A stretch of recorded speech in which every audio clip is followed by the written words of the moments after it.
Richard Diamond, Private Detective, starring Dick Powell.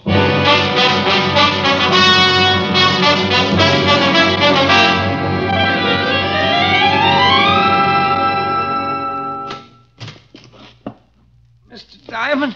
Yeah? What's the matter? You got to do something for me. Hey, you're hurt. Yeah.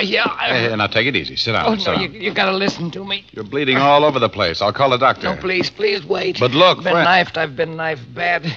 I don't think I've got much time. Here, take this. They're right behind me. I'm going to call a doctor. No, listen. Key or west. Get envelope to the... Oh. Hey, you. Oh, no.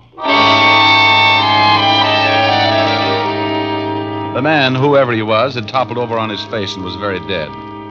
He handed me a plain white envelope, sealed with no address on it. I went over to my desk to put in a call to homicide when I heard someone moving around in the hall.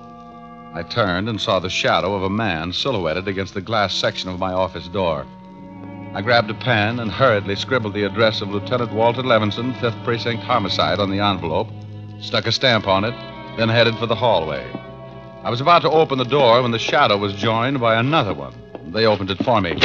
Excuse me, gentlemen. Wait a minute. We want to ask you... Later. I got to mail a letter. Hey, stop him! Don't let him mail that thing! They were both big men and could run. I beat them to the mail chute by a split second and dropped the envelope. They made a dive for it, and when they missed, they forgot it and started concentrating on me. Mr.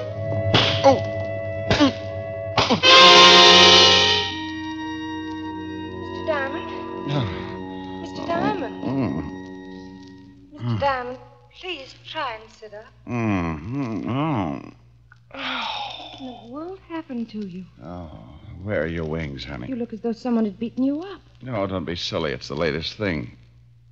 Hey, I'm back in my office. I found you lying here. You want me to call a doctor? No, call homicide. Is someone dead? Certainly. That guy right over... What guy? Oh, dandy. Well, honey, there was a guy. In fact, he was lying just about where I'm lying, and he was dead. Look, you can see the blood. I thought that was your blood. Oh. Well, rather than try and convince you, maybe you'd like to tell me why you came up to see me. Well, my name's Nancy Lang. I want to hire you. To do what? I'm giving a big party tonight, some very wealthy guests. I just want someone around to keep an eye on things. Well, I'd like to help you, but I've got a bit of a problem with a missing body. Oh, well, that's too bad. I was prepared to pay you $500 for the evening. $500? Oh, well, so a body gets lost. Who wants to hunt a corpse when he can attend a perfectly good party?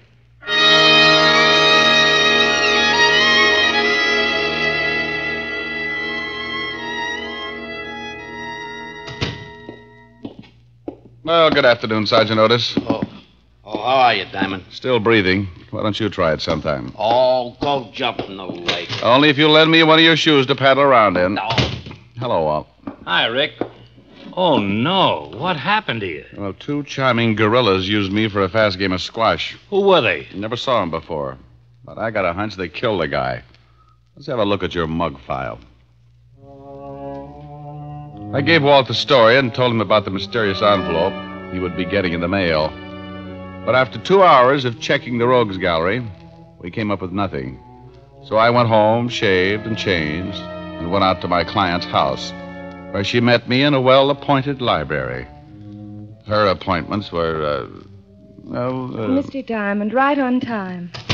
You look much better. Well, I tried to wear something that wouldn't clash with my bruises. I'd like you to meet Senor Giardo. Giardo? An old friend, a very wealthy politician from South America. This is Mr. Diamond, Mr. Giardo. How do you do, sir? How are you, Mr. Giardo? Mr. Diamond is a private detective. He's here to guard the wealth. How very interesting. Kind of an official watchdog, Mr. Giardo. Well, there will certainly be enough to guard. Miss Lang's guest list is made up of some very wealthy and prominent personalities. In fact, I am very flattered to be among them. I've seen you before. Oh, very possibly. Have you ever been to South America? A couple of times, but that's not it. My home is in Bogota. No. Well, it doesn't matter. I'll think of it. If you'll excuse us, Mr. Gallardo, I want to show Mr. Diamond around the house and grounds. Certainly, certainly. A pleasure meeting you, Mr. Diamond.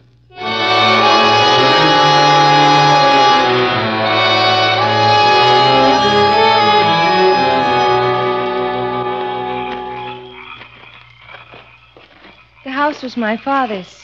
He died several years ago. He used to love this garden. It's beautiful. Smell the jasmine? Yes. What made you become a private detective? Oh, I don't know. I make a pretty good living. My own boss. I was a cop for a long time. I like to work. And that's quite a fountain. Trying to give Rockefeller Center competition? It looks beautiful with the lights on. There. Yes, it certainly does. You're not the type to be a private detective. Oh, I'm definitely the type.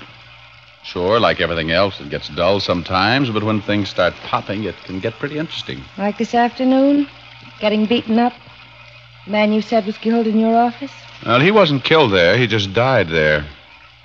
Besides, how many guys can wake up lying on their office floor and have a beautiful girl offer them $500 to come to a party? I see what you mean. Don't you think you'd better get back? Your guests are probably arriving. Yes, I'll switch off the fountain lights. Why don't you leave them on? Your guests would love it. My father used to sit and watch it for hours. I don't like to show it to everyone. Kind of like a part of the garden died. You certainly are a strange man. Never noticed myself. Well, I have. I like you. Where did you meet Mr. Gallardo? In South America. He was a good friend of my father's. Wealthy politician, huh? That's right. Mr. Diamond.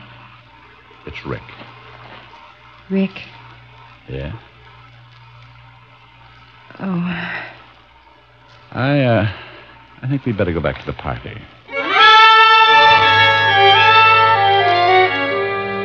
I'm a fairly normal guy. Nancy was a very exciting girl. And the kiss in the garden was as nice as anybody could ask for. But there's one thing I do pride myself in, and that's a certain lack of stupidity. There was something wrong, nothing I could put my finger on, but I sensed it. Like being lost in a dark room with a loose high-tension wire.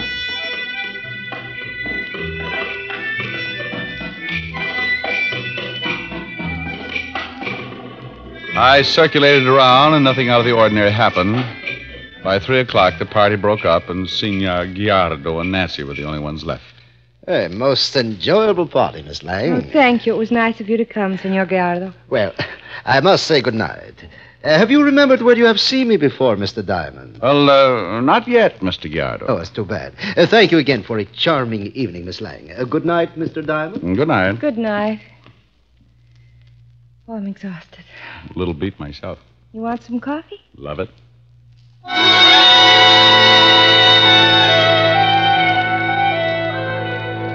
We had some coffee, and Nancy drove me home. I kissed her good night and left with a promise to call. As I reached my floor, I could hear my phone ringing.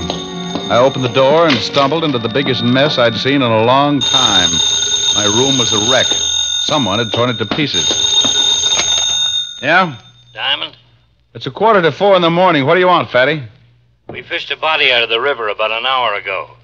Died from a knife wound in the back. Did he fit the description of the guy who died in my office? This one didn't fit any description. Someone was very careful to fix his face so we couldn't identify him. Check his fingerprints? You're playing around with some pretty gory individuals. They amputated his fingers. Oh. Somebody's given my room a good going over. Really took it apart. It's an odds-on bet they were after that envelope. Now, when you get it tomorrow morning, give me a call. It might tell us everything we want to know. Okay. Walt, you ever heard of a man named Gallardo? South American, supposed to be mixed up in politics? No, why? Nothing. I met him at the party tonight, and Hey, what's the racket? You met this guy at a party in what? Rick, what's the matter? Rick! Who is this? This is Lieutenant Levinson. Who is this? Mr. Diamond is unconscious. What? And if you ever want to see him alive again, listen carefully. Okay, go ahead. From Mr. Diamond's conversation, I understand you are to receive the envelope. When you do, go directly to the Staten Island ferry. Ride on it, all day if necessary. A man will meet you and pick up the envelope. Be alone. Do not notify the police, or Mr. Diamond will surely die.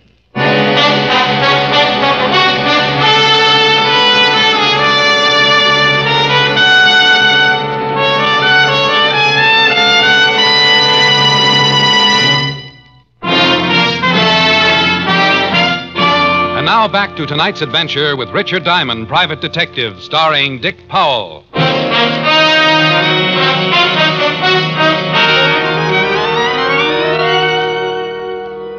Someone had sapped me and sapped me good. I had a dull, throbbing headache, and when I began to find my way back to consciousness, I felt my coat pulled off and my right shirt sleeve rolled up. There was a sharp pain in my upper arm, and several seconds later, my headache disappeared in a surge of heat that spread out over my back and shoulders. I tried to fight it, but it was like being on a sinking ship, trying to crawl back up the slanting deck. The ship dragged me down, and I swallowed up in the black water.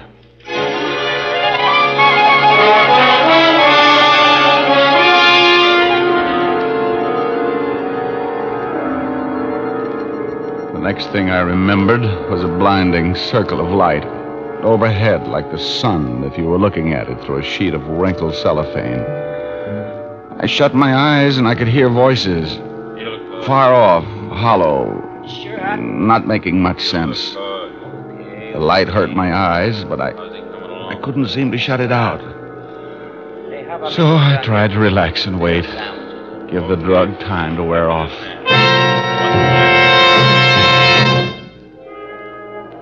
After what seemed like hours, the voices began to make sense. The light was easier to look at. It was just a plain ceiling lamp. As the feeling in my fingers began to return, I realized I was lying on a bed. There's a restaurant on the corner. I won't be more than 10 minutes. The other man had promised to be back in 10 minutes, so I had to do something in a hurry. I kept tightening my muscles, trying to get the circulation back. I had to make a try. I wasn't sure of my strength, but I had to try. I rolled off the bed. Hey, coming out of it, huh? Trying to break your neck? He leaned down to pick me up, and I hit him just below the Adam's apple with the side of my open hand. The man choked and turned blue. He grabbed for his shoulder holster, and I kicked out with both feet. He doubled over and fell on his face. The effort had put him out of commission, but I was exhausted. I grabbed his gun, staggered for the door. But getting out of that room was like wading through an acre of glue. I made the hall somehow and started down the steps. I met the other man coming up. His arms were filled with beer and sandwiches. I shot him right through his dinner.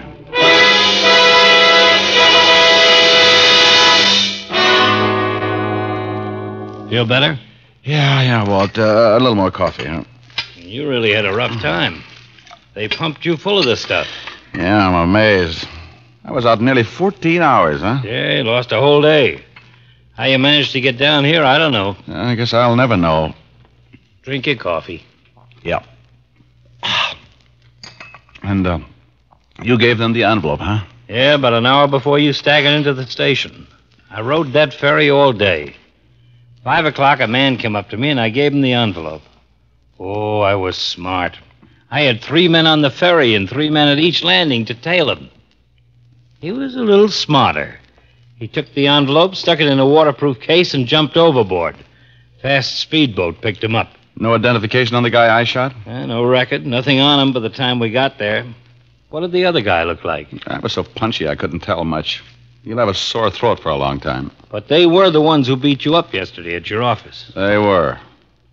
When you feel like it, I want you to take a look at that guy we dragged out of the river. See if you recognize his clothes or anything. He just might be the one who died in your office. All right. Now, What was in that envelope? Well, I had a photostat made before I took it to the ferry. Looks like part of a map. Here. So this is what's caused all the trouble. Boy, it must be worth a lot. Can you make anything out of it? Water, section of land, and here's a longitude reading, but no latitude reading. Probably on the other half. I wouldn't doubt it. Well, I've got a hunch about this. I want you to send Otis over to pick up Nancy Lang, then take me over to the newspaper office and help me look at the files for something on a man named Gallardo.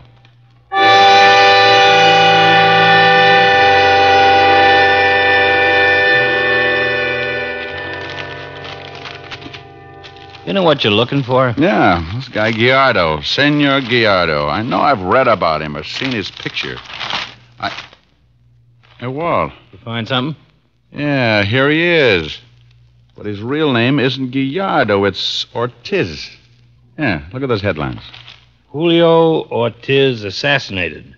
Rebel leader killed after plot to take over government fails. Yeah, listen to this. Ortiz was expecting a large amount of American dollars to finance his army. Although the rumor is not confirmed, it was reported that Ortiz shipped $1 million in gold bullion to someone in the United States. The plane was supposed to have crashed, and it is interesting to note that the recent plane crash in which 2 American pilots escaped, John Bishop and Bernard Combs, were found floating off Key West. Key West? Holy smoke, that's what the guy in my office tried to tell me. He said Key West before he died. Hey, Walt, don't you see? Ortiz is still alive. Maybe those 2 pilots double-crossed him. He hid the gold. That's what that map is all about. I'll lay 8 to 5 that man you've got down in the morgue is one of those pilots. John Bishop or Bernard Combs. I'll have the FBI send us the files on both those guys. If one of them is John Bishop or Bernard Combs, we won't need fingerprints nor a face. We'll check their dental records, birthmarks. Let's get back and see if Otis has got the lovely Nancy Lang.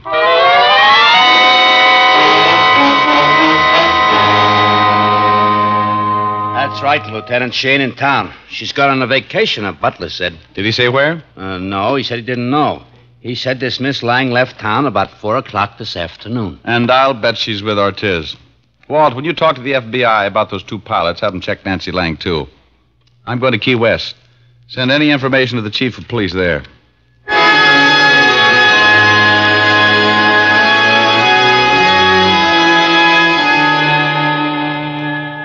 I'm glad to know you, Diamond.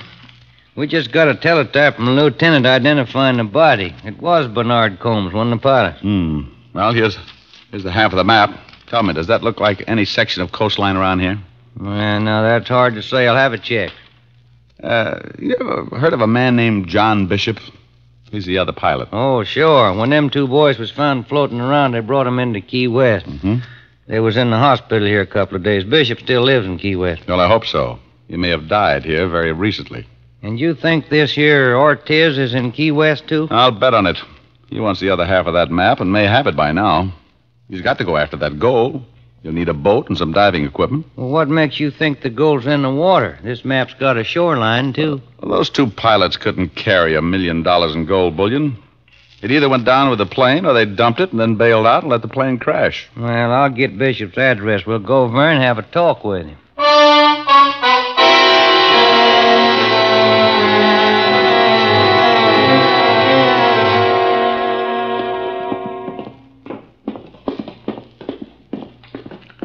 He's on the next floor. Oh, I hope you're right. Well, that's where he's been living. Right down here. Bishop? Hey, Bishop. Door's locked. You got a pass key? Yeah. Bishop, you... Lord have mercy. Yeah. Is that Bishop? Yeah, that's him. Boy, he sure is dead.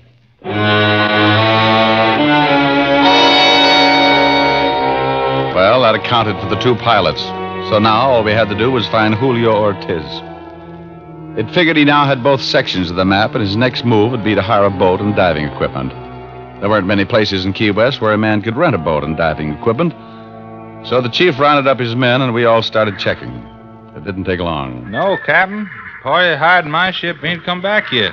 We ain't due to sail for now, huh? What did the party look like? Pretty girl. Can't figure what she wants to go diving for, but I just ran him to keep my mouth shut. Probably Nancy Lang. Ortiz is staying undercover until the last minute. Well, I'll spread my boys around. We'll keep out of sight. And when they show up, Skipper, you don't say nothing about us. Sure. I just ran him and keep my mouth shut.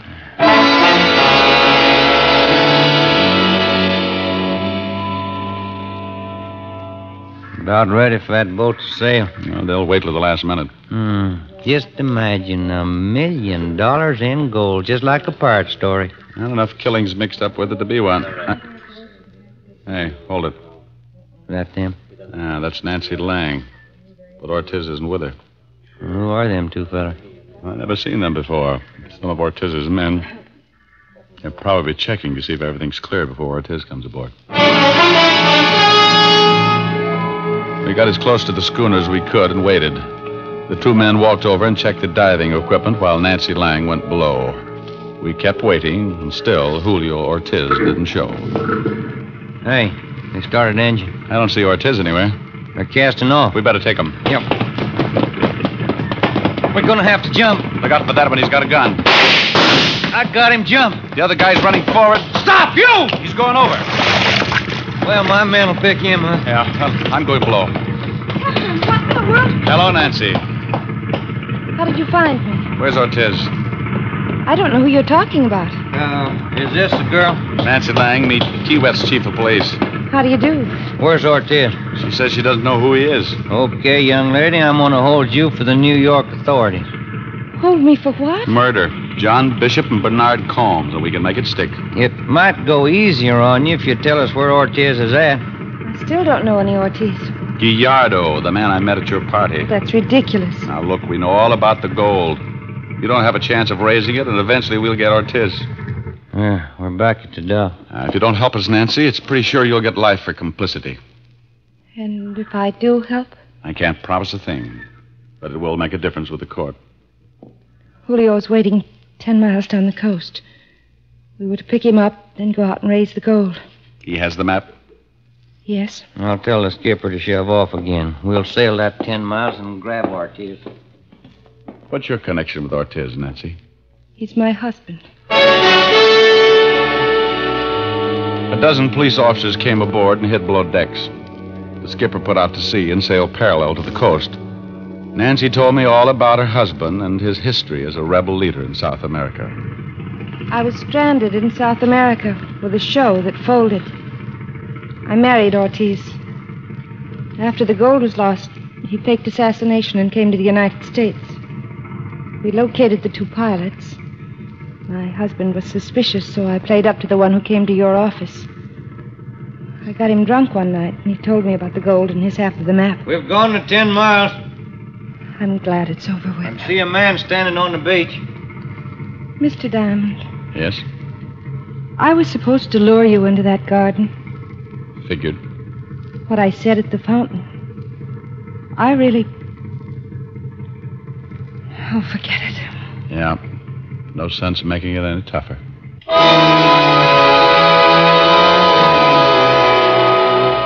We pulled into a cove and got as close to shore as possible. Then we swung a dinghy over the side. The chief and I climbed in behind Nancy. We kept our hats down over our faces and hoped Ortiz wouldn't notice until it was too late. We both rowed and kept our backs to him. Nancy sat in the stern facing us. Rick, Yeah? We headed right. I don't want to turn around. you're headed all right. Rick, my husband has always been good to me. Well, I'm glad he was good to somebody.